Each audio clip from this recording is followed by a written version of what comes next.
Hello good morning friends, स्वागत है आप सभी का आपके अपने यूट्यूब चैनल CDP कॉन्वेंसी मैम पर। स्वागत है आप सभी का। आज हम पहली क्लास लेने वाले हैं अपनी, जो कि करंट अफेयर से संबंधित है।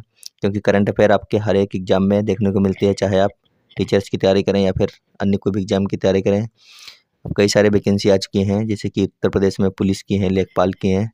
तो इस प्रकार से ये जो क्लास है आपके लिए हर एक एग्जाम के लिए समान रूप से हेल्पफुल रहने वाली है। तो इस क्लास को आप लोग ज़्यादा से ज़्यादा लोगों के पास तक शेयर कर दीजिएगा और नियमित रूप से इस क्लास को देखते रहिएगा। यहाँ से आपको बहुत ज़्यादा फ़ायदा हो सकता है। क्लास में करेंगे 10 क्वेश्चन करंट अफेयर के, उसके बाद में 15 से 20 क्वेश्चन वो करेंगे जो हर एग्जाम में आते हैं आपके जीके के। तो चलिए शुरू करते हैं क्लास। पहला क्वेश्चन है, मंत्रिमंडल ने भारत और किस देश के बीच सीमा शुल्क मामलों में सहयोग और पारस्परिक सहायता पर एक समझौते पर हस्ताक्षर करने को मंजूरी दी है। क्वेश्चन नंबर 1 क्या है कि मंत्रिमंडल ने भारत और किस देश के बीच सीमा शुल्क मामले में सहयोग और पारस्परिक सहायता पर एक समझौते पर हस्ताक्षर करने को मंजूरी दी है। पहला ऑप्शन दिया गया फिनलैंड, दूसरा है स्वीडन, तीसरा है नॉर्वे और चौथा ऑप्शन है स्पेन। तो क्वेश्चन नंबर 1 का जो सही आंसर हो जाएगा वो हो जाएगा ऑप्शन नंबर डी, क्या हो जाएगा स्पेन। इसका सही आंसर हो जाएगा क्या होगा स्पेन। अब बात करते हैं फिनलैंड की। तो फिनलैंड की राजधानी क्या है, हेलेंस्की है। क्या है हेलेंस्की इसकी राजधानी है और इसकी मुद्रा यूरो है। और फिनलैंड को ही झीलों का देश भी कहा जाता है। उसके बाद में बात करते हैं स्वीडन की। तो स्वीडन की राजधानी स्टॉकहोम है और यहाँ की जो मुद्रा है वो है स्वीडिश करोना। क्या है स्वीडिश करोना मुद्रा है। नॉर्वे की बात की जाए तो नॉर्वे की राजधानी ओस्लो है और मुद्रा है नॉर्वेन क्रोन। स्पेन की बात की जाए तो स्पेन की राजधानी मैड्रिड और यहाँ की मुद्रा यूरो है। तो चलते हैं अगले क्वेश्चन पर।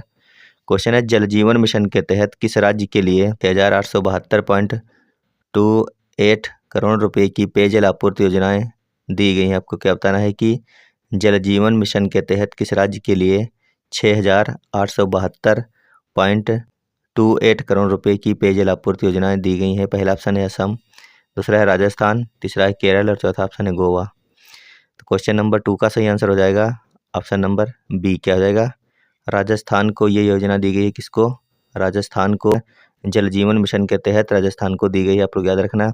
इससे संबंधित कुछ फैक्ट हैं, जैसे कि चिरंजीवी योजना कहाँ की, राजस्थान की है। इंदिरा रसोई योजना यहीं पर शुरू की गई है। जनजातीय उत्थान योजना यहीं की है। मुख्यमंत्री किसान मित्र योजना यहीं की है। निर्यातक बनो मिशन शुरू करो ये योजना यहीं की है। घर घर औषधि योजना यहीं की है। बोल्ड प्रोजेक्ट जो है ये एग्जाम में पूछा गया था UPPT के, तो ये भी यहाँ का है। राजस्थान में भारत के पहले अटल सामुदायिक नवाचार केंद्र का उद्घाटन किया गया है। राजस्थान की सोजत मेहंदी को सरकार से भौगोलिक संकेत यानी कि GI टैग मिला हुआ है, सोजत मेहंदी को, जो कि राजस्थान की है। राजस्थान के मुख्यमंत्री ने 2 अक्टूबर 2021 को प्रशासन शहरों के संघ और प्रशासन गाँव के संघ अभियान की शुरुआत की। हाल ही में शरद महोत्सव 2021 का उद्घाटन इसी राज्य में किया गया था। तो आप लोग इन सारे के सारे पॉइंटों को याद रख सकते हैं। रामगढ़ विषधारी नेशनल पार्क की स्थापना की गई थी और एक टाइगर कॉरिडोर बनाया गया था। तो ये सब कहाँ है, सब वहीं राजस्थान में रामगढ़ विषधारी नेशनल पार्क बना है और एक टाइगर कॉरिडोर भी बनाया गया था। आगे चलते हैं। क्वेश्चन है, क्वेश्चन नंबर 3 क्या है, Gandhi assassin the making of Nathuram Godse and his idea of India नामक पुस्तक किसने लिखी। तो इसका आंसर आपको करना है कि Gandhi assassin the making of Nathuram Godse and his idea of India नामक पुस्तक किसने लिखी है। पहला ऑप्शन है सच्चिदानंद जोशी, दूसरा है धीरेन्द्र झा, तीसरा है अभिजीत बनर्जी, चौथा ऑप्शन है सूर्य प्रकाश। तो इसका जो सही आंसर है वह हो जाएगा ऑप्शन नंबर बी, क्या जाएगा धीरेन्द्र झा के द्वारा लिखी गई है पुस्तक। ये कौन सी, Gandhi assassin the making of Nathuram Godse and his idea of India. तो इसको लिखा है धीरेन्द्र झा ने। आगे देखते हैं। ये कुछ पुस्तकें आपको दी गई यहाँ पर, इसका स्क्रीनशॉट ले लीजिए, इसको आप याद कर सकते हैं। सारी की सारी पुस्तकें इंपॉर्टेंट रहने वाली, क्योंकि एग्जाम में बहुत सारी पुस्तकें पूछी जा चुकी इनमें से हैं और पूछे जाने की संभावना भी है। स्क्रीनशॉट ले लीजिए और इनको याद कर लीजिएगा आप लोग। आगे देखते हैं। क्वेश्चन है, UN आतंकवाद विरोधी समिति का अध्यक्ष किसे नियुक्त किया गया। UN आतंकवाद विरोधी समिति का अध्यक्ष इनमें से किसको नियुक्त किया गया है। ऑप्शन 1 है दुर्गा शंकर मिश्रा, ऑप्शन बी क्या है आमिर सुबहानी, ऑप्शन सी है बलदेव प्रकाश और ऑप्शन डी है TS त्रिमूर्ति। तो क्वेश्चन नंबर 4 का जो आंसर हो जाएगा वो हो जाएगा ऑप्शन नंबर डी, क्या हो जाएगा TS त्रिमूर्ति को UN आतंकवाद विरोधी समिति का अध्यक्ष नियुक्त किया गया। किसको, TS त्रिमूर्ति को। बहुत ही इंपॉर्टेंट क्वेश्चन है, इसको टिक लगा लीजिए। आप लोग याद करना है आपको ये कि UN आतंकवाद विरोधी समिति का अध्यक्ष TS त्रिमूर्ति को नियुक्त किया गया है। बात करते हैं दुर्गा शंकर मिश्रा की, तो ये उत्तर प्रदेश के मुख्य सचिव हैं, कहाँ के हैं? दुर्गा शंकर मिश्रा उत्तर प्रदेश के मुख्य सचिव हैं, यूपी के। और आमिर सुबहानी की अगर बात की जाए तो ये बिहार के मुख्य सचिव हैं, कहाँ के? बिहार के, ये बिहार के मुख्य सचिव हैं। और बलदेव प्रकाश की बात करी जाए तो ये जम्मू एंड कश्मीर बैंक के क्या हैं? MD एंड CEO हैं।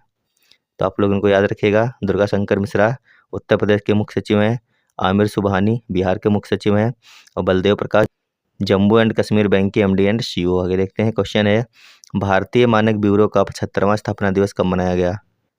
भारतीय मानक ब्यूरो का 75वां स्थापना दिवस कब मनाया गया? तो इसका सही आंसर हो जाएगा ऑप्शन नंबर डी। कब मनाया गया था? ये 6 जनवरी को मनाया गया है इसका 75वां स्थापना दिवस भारतीय मानक ब्यूरो का।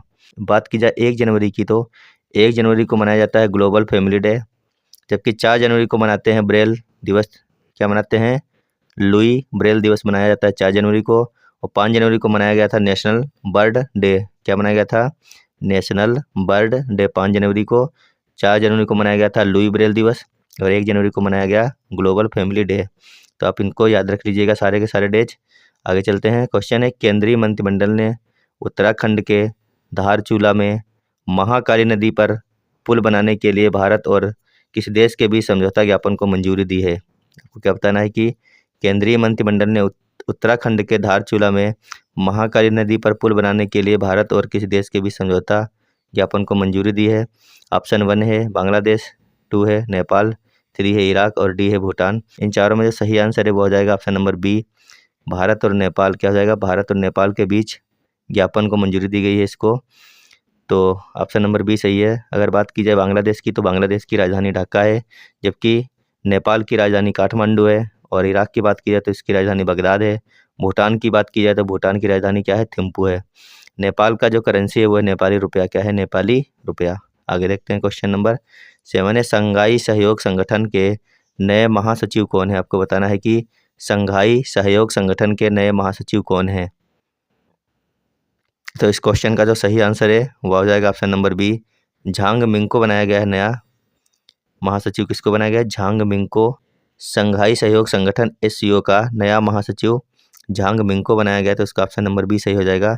बात करते हैं इसके बारे में थोड़ी सी, तो China, Kazakhstan, Kyrgyzstan, Russia, Tajikistan, Uzbekistan, India और पाकिस्तान, ये 8 देश शामिल हैं SCO में। कितने देश हैं? 8 देश हैं। ये पूछा जाता है क्वेश्चन कि SCO में कितने देश शामिल हैं, तो इसमें 8 देश शामिल हैं। कौन कौन है? चाइना है, कजाकिस्तान है, किर्गिस्तान है, रशिया है, तजाकिस्तान है, उज्बेकिस्तान, इंडिया और पाकिस्तान है। इंडिया और पाकिस्तान ये दोनों कब मिले इसमें हैं? 2017 में इसमें शामिल हुए हैं SCO में, इंडिया और पाकिस्तान। हेडक्वार्टर की बात की जाए तो इसका हेडक्वार्टर बीजिंग में है। बीजिंग कहाँ पर है? चीन में है, तो इसका हेडक्वार्टर चीन के बीजिंग में स्थित है। देखते हैं अगला क्वेश्चन। क्वेश्चन है केंद्रीय विज्ञान और प्रौद्योगिकी राज्य मंत्री डॉक्टर जितेंद्र सिंह ने किस शहर में भारत के पहले अद्वितीय राख संग्रहालय का उद्घाटन किया? तो इसका जो आंसर सही हो जाएगा वो हो जाएगा ऑप्शन नंबर सी। कहाँ पर किया गया है? हैदराबाद में किया गया। कहाँ पर? हैदराबाद में इसका उद्घाटन किया गया है। आगे देखते हैं, क्वेश्चन है G7 शिखर सम्मेलन 2022 अध्यक्षता कौन सा देश करेगा? G7 शिखर सम्मेलन 2022 की अध्यक्षता कौन सा देश करने वाला है? तो इस क्वेश्चन का आंसर हो जाएगा ऑप्शन नंबर 1। क्या है? कौन करने वाला है? जर्मनी करने वाला है। कौन? जर्मनी। G7 में कितने देश शामिल हैं? तो 7 देश शामिल हैं। कौन कौन से हैं? पहला है कनाडा, दूसरा USA, तीसरा है UK, चौथा है फ्रांस, 5वां है जर्मनी और 6 नंबर का इटली है, 7 नंबर का जापान है। तो इन सातों को आप याद रखिए। एग्जाम में पूछा गया है कि निम्न में से कौन सा G7 देशों का समूह नहीं है। तो अब नहीं है आपको तब पता होगा जब आपको ये पता होगा कि 7 देश वो कौन से हैं। तो 7 देश हैं Canada, USA, UK, France, Germany, Italy और जापान। तो याद कर लीजिएगा आप इनको। आगे देखते हैं, क्वेश्चन नंबर 10 है 25वां राष्ट्रीय युवा महोत्सव की मेजबानी कौन सा केंद्र शासित प्रदेश करेगा? आपको बताना है कि 25वां राष्ट्रीय युवा महोत्सव की मेजबानी कौन सा केंद्र शासित प्रदेश करेगा। तो इस क्वेश्चन का ऑप्शन नंबर बी सही हो जाएगा। कौन करेगा? पुडुचेरी करने वाला है 25वें राष्ट्रीय युवा महोत्सव की मेजबानी। तो क्वेश्चन नंबर 10 का हो जाएगा ऑप्शन नंबर बी, पुडुचेरी। साथियों, ये थे आज के हमारे 10 क्वेश्चन जो कि आपके करंट से संबंधित हैं। आज यानी कि 8 जनवरी से संबंधित थे। अब हम बात करने वाले हैं अपने कुछ महत्वपूर्ण GK के प्रश्नों की जो आपके हर एग्जाम में पूछे जाते हैं। तो क्वेश्चन है 25 5 से 6 मिनट लगने वाले हैं, तो आप लोग लगातार क्लास में बने रहिएगा। और अगर अभी तक आपने सेशन को शेयर नहीं किया तो शेयर कर दीजिए और वीडियो को लाइक कर लीजिए। देखते हैं पहला क्वेश्चन क्या है। कार्बन डेटिंग विधि किसकी आयु निर्धारित करने के लिए अपनाई जाती है? जीवाश्मों की। किसकी? जीवाश्मों की। आगे देखते हैं। अत्यधिक शराब का सेवन करने से शरीर का कौन सा अंग विशेष रूप से प्रभावित होता है? तो कौन सा अंग प्रभावित होता है? यकृत प्रभावित होता है। कौन सा? यकृत। ये सारे के सारे क्वेश्चन से कम 10वां बार एग्जाम में आ चुके हैं, वही क्वेश्चन हम लेके आए हैं आपके लिए 25। तो क्लास में बने रहिए और देखते रहिए। क्वेश्चन ऐसे हैं जो लगातार बनते हैं एग्जाम में। अगला है, शरीर में रक्त की सफ़ेद कोशिकाओं का मुख्य कार्य क्या होता है? तो शरीर में रक्त की सफ़ेद कोशिकाओं का मुख्य कार्य होता है शरीर को बीमारियों से बचाना। क्या होता है? शरीर को बीमारियों से बचाना। आगे है, मछली के हृदय में कितने प्रकोष्ठ होते हैं? मछली के हृदय में होते हैं दो प्रकोष्ठ। कितने होते हैं? 2 चैम्बर होते हैं। तो ऑप्शन नंबर 2 इसका सही हो गया। आगे है, क्वेश्चन है, मानव शरीर में रक्त में अवांछनीय पदार्थों को पृथक करने का कार्य कौन सा अंग करता है? मानव शरीर में रक्त से अवांछनीय पदार्थों को पृथक करने का कार्य करता है वक्र यानी किडनी। कौन करता है? किडनी। आगे है, 40 वर्ष पूरे होने पर चर्चित अप्सरा क्या है? आपको बताना है कि 40 वर्ष पूरे हो जाने पर चर्चित अप्सरा क्या है? जो इसका उत्तर है वो हो जाएगा न्यूक्लियर रिएक्टर। कौन है? Nuclear reactor. आगे है, डायनेमो का क्या कार्य है? तो डायनेमो का कार्य होता है यांत्रिक ऊर्जा से विद्युत ऊर्जा का उत्पादन। क्या होता है? यांत्रिक ऊर्जा से विद्युत ऊर्जा का उत्पादन डायनेमो का कार्य होता है। सारे के सारे क्वेश्चन बहुत बार एग्जाम में आ चुके हैं, मोस्ट इंपॉर्टेंट क्वेश्चन है। क्लास में बने रहिए और वीडियो को शेयर करते चलिए साथ साथ में। क्वेश्चन, पिच ब्लेंडी से कौन सा रेडियो एक्टिव तत्व प्राप्त होता है? पिच ब्लेंडी से कौन सा रेडियो एक्टिव तत्व प्राप्त होता है? तो इसका आंसर हो जाएगा रेडियम। कौन सा प्राप्त होता है? रेडियम प्राप्त होता है। अगला क्वेश्चन है, गिरगिट की त्वचा में रंग बदलने का कारण क्या है? गिरगिट की त्वचा में रंग बदलने का कारण होता है उसकी त्वचा में मेलेनोफोर नामक असंख्य रंगद्रव्य कोशिकाओं की उपस्थिति के कारण। क्या होता है? उसकी त्वचा में मेलेनोफोर नामक असंख्य रंगद्रव्य कोशिकाओं की उपस्थिति के कारण जो है गिरगिट रंग बदलता है। क्वेश्चन है, प्रकृति में सबसे अधिक मात्रा में पाए जाने वाले कार्बनिक यौगिक कौन सा है? प्रकृति में सबसे ज़्यादा मात्रा में पाए जाने वाला कार्बनिक यौगिक कौन है? सेलुलोज है। कौन है? सेलुलोज है। आप लोग इसको याद रखिएगा। क्वेश्चन है, समुद्र के किनारे उगने वाले वृक्षों में वार्षिक वलय क्यों नहीं होते? तो क्योंकि वहाँ की जलवायु में स्पष्ट भिन्नता नहीं होती, इसीलिए वहाँ पर वार्षिक वलय नहीं होते हैं। आगे देखते हैं। क्वेश्चन है, वृद्धावस्था का अध्ययन विज्ञान की किस शाखा के अंतर्गत किया जाता है? वृद्धावस्था का अध्ययन विज्ञान की किस शाखा के अंतर्गत किया जाता है? तो इसका आंसर हो जाएगा जीरेंटोलॉजी। क्या हो जाएगा? जीरेंटोलॉजी। आगे है, डोलोमाइट किसका अयस्क है? तो डोलोमाइट कैल्शियम का अयस्क है। किसका अयस्क है? कैल्शियम का अयस्क है डोलोमाइट। आगे क्वेश्चन है, खट्टे फलों में कौन सा विटामिन पाया जाता है? तो खट्टे फलों में पाए जाने वाला विटामिन है विटामिन सी। आगे क्वेश्चन है, ध्वनि की तीव्रता मापने वाला यंत्र क्या कहलाता है? तो ध्वनि की तीव्रता मापने वाला यंत्र कहलाता है ऑडियोमीटर। क्या कहलाता है? ऑडियोमीटर। आगे देखते हैं। क्वेश्चन है, दूध का खट्टा होना किसके द्वारा होता है? दूध का खट्टा होना किसके द्वारा होता है? जीवाणु द्वारा होता है। किसके द्वारा? जीवाणु द्वारा होता है दूध का खट्टा होना। क्वेश्चन है, श्वेत प्रकाश के वर्ण क्रम में प्रिज्म द्वारा सर्वाधिक विचलित होने वाला कौन सा रंग है? श्वेत प्रकाश के वर्ण क्रम में प्रिज्म द्वारा सर्वाधिक विचलित होने वाला कौन सा रंग है? तो इसका ऑप्शन हो जाएगा बैंगनी। कौन सा होता है? बैंगनी रंग सबसे ज़्यादा विचलित होता है। आप लोग इसको याद रखेंगे। क्वेश्चन है, रेफ्रिजरेटर में प्रशीतक क्या होता है? आपको बताना है रेफ्रिजरेटर में प्रशीतक क्या होता है? फ्रीऑन होता है। कौन होता है? फ्रीऑन जो है ये होता है प्रशीतक रेफ्रिजरेटर में।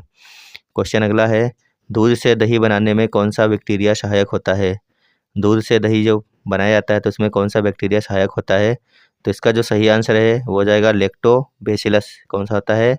लैक्टोबैसिलस जो बैक्टीरिया होता है वह दूध से दही बनाने में सहायक होता है। क्वेश्चन है, किस अंग के कार्य न करने पर डायलिसिस किया जाता है? तो इसका उत्तर हो जाएगा वक्र या किडनी। क्वेश्चन है, मनुष्य के मस्तिष्क का सबसे बड़ा भाग क्या है? मनुष्य के मस्तिष्क का सबसे बड़ा भाग होता है प्रामस्तिष्क। क्या होता है? प्रामस्तिष्क। आगे है, राइफल चलाने पर लगने वाला झटका किसके संरक्षण का उदाहरण है? तो यह रेखीय संवेग के संरक्षण का उदाहरण है। आप लोग याद रखिएगा, राइफल चलाने पर लगने वाला झटका रेखीय संवेग के संरक्षण का उदाहरण है। आगे है, प्रयोगशाला में सर्वप्रथम जीन का संश्लेषण करने वाला वैज्ञानिक कौन है? प्रयोगशाला में सर्वप्रथम जीन का संश्लेषण करने वाला वैज्ञानिक है हरगोविंद खुराना। कौन है? हरगोविंद खुराना सबसे पहले प्रयोगशाला में जीन का संश्लेषण किया था। आगे, चंद्रमा पर वायुमंडल ना होने का क्या कारण है? तो वहाँ पर सभी गैसों का वर्ग मध्य मूल वेग उनके पलायन वेग से अधिक है, इसीलिए चंद्रमा पर वायुमंडल नहीं होता है।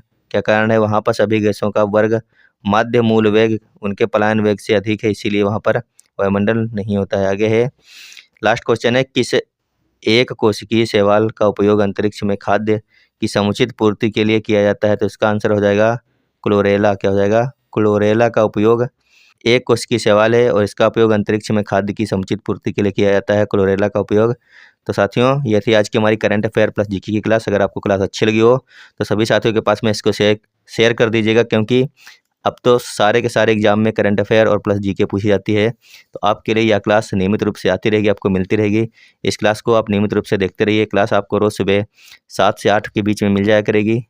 हो सकता है कि कभी कभी कुछ आगे पीछे हो जाए, लेकिन 7 से 8 के बीच में मिलेगी। तो आप लोग नियमित रूप से विजिट करते रहिएगा रोज़, तो आपको ये क्लास नियमित रूप से मिलने वाली जीके और करंट अफेयर की। धन्यवाद, बाय बाय।